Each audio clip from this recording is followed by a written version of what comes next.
అస్సలాము అలైకుం స్టూడెంట్స్. ఇప్పుడు మనము 6వ తరగతి 2వ పాఠమైన తృప్తి అనే పాఠం గురించి తెలుసుకుందాం. ఈ పాఠంలోకి వెళ్ళే ముందు దాని ముందు ఒక చిన్న షార్ట్ స్టోరీ అంటే కథానిక ఇవ్వడం జరిగింది. దాని పేరు మాతృదేవో భవ పితృదేవో భవ. ఈ లెసన్లోకి వెళ్ళే ముందు మనము ఈ షార్ట్ స్టోరీ గురించి తెలుసుకుందాం.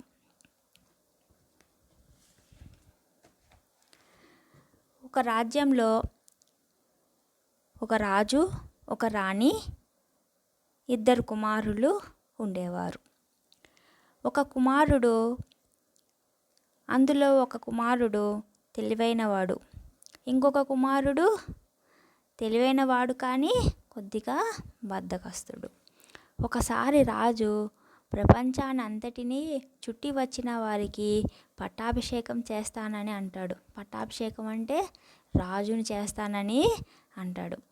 అప్పుడు 2 కుమారులు ప్రపంచాన్ని చుట్టి రావడానికి బయలుదేరతారు. అప్పుడు మొదటి కుమారుడు ప్రపంచాన్ని చుట్టిముట్టి రావడానికి కావాల్సిన సామాగ్రిని ఏర్పాటు చేసుకొని గుర్రం మీద ప్రపంచాన్ని తిరిగి రావడానికి బయలుదేరతాడు. రెండవ కుమారుడు ఏం చేయాలో అర్థం కాక ఒకే చోట కూర్చొని బద్ధకంగా ఉండి ఆలోచిస్తూ ఉంటాడు. అప్పుడు ఆ దారిలో పోయే ఒక మనిషి అట్లాగా బద్ధకంగా కూర్చున్న రెండవ కొడుకుని చూస్తాడు. చూసి ఏంటి ఇక్కడ కూర్చున్నావు అని అడుగుతాడు. అప్పుడు రెండవ కుమారుడు ఈ విధంగా సమాధానం చెప్తాడు.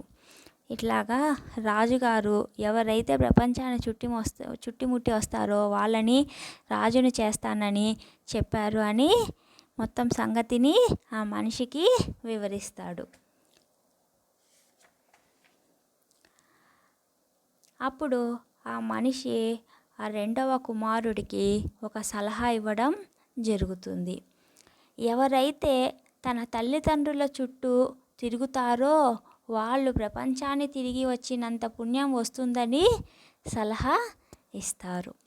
అప్పుడు ఏ మాత్రం ఆలస్యం చేయకుండా రెండవ కుమారుడు తన తల్లిదండ్రులైన రాజు రాణి చుట్టూ తిరగడం మొదలు పెడతాడు. ఇంతలో మొదటి కుమారుడు ఆ ప్రదేశానికి వస్తాడు. వచ్చి రెండవ కుమారుణ్ణి అడుగుతారు. ఏంటి నువ్వు రాజు రాణి చుట్టూ తిరుగుతున్నావే, ప్రపంచాన్ని చుట్టి రావడానికి బయలుదేరలేదా అని అడుగుతాడు. అప్పుడు రాజు రాణి అప్పుడు రెండవ కుమారుడు ఈ విధంగా చెప్తాడు. తల్లిదండ్రుల చుట్టూ తిరగడం ప్రపంచాన్ని చుట్టుముట్టి వచ్చినంత పుణ్యం వస్తుందని చెప్తాడు.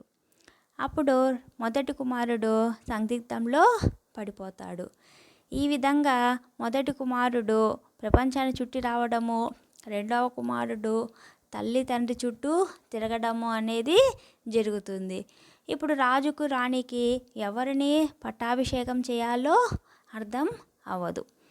అప్పుడు మేధావుల్ని పిలిపించి సమస్యని వాళ్ళ ముందు పెట్టడం జరుగుతుంది. వాళ్ళు బుక్కులన్నీ తిరగవేసి రెండవ కుమారుడిని పట్టాభిషేకం చేయమని రాజుకి సలహా ఇస్తారు.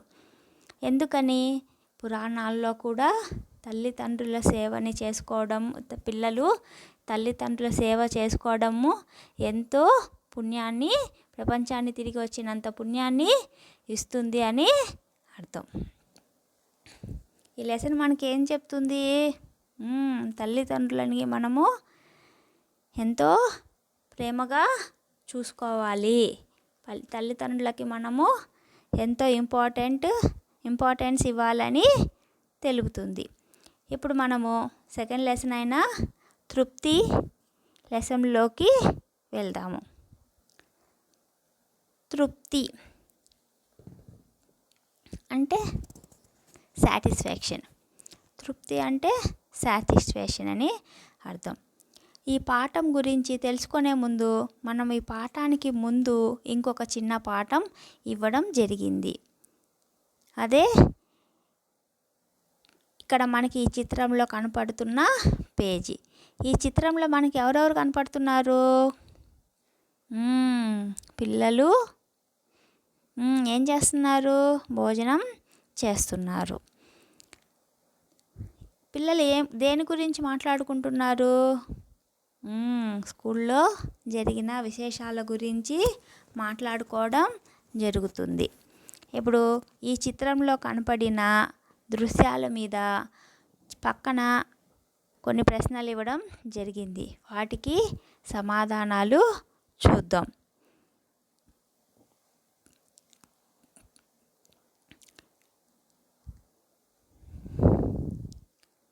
చిత్రంలో ఎవరెవరు ఉన్నారు?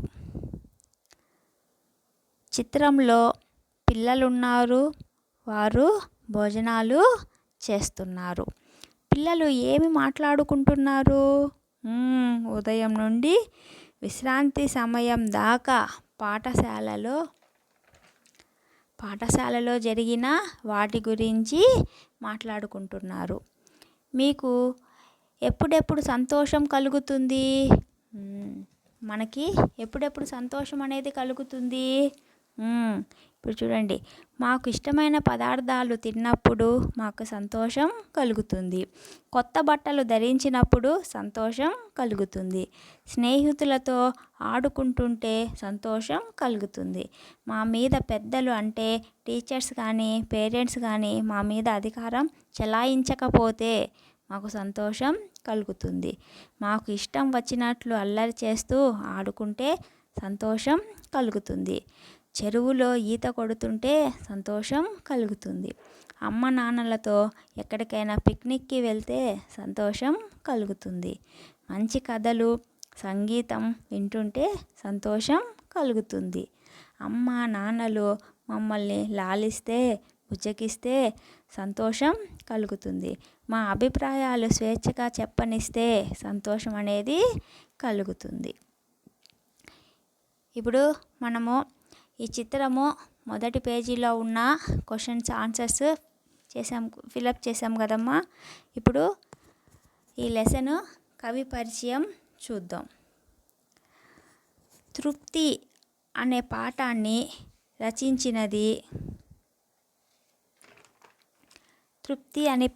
రచించినది సత్యం శంకర మంచి గారు. మనం ఈ లెసన్ గురించి చెప్పుకునే ముందు ఇది ఏ ఇతివృత్తము, దీని ప్రక్రియ ఏంటి, దీని ఉద్దేశం ఏంటి అనేది తెలుసుకోవాలి. ఇప్పుడు దాని గురించి తెలుసుకుందాం.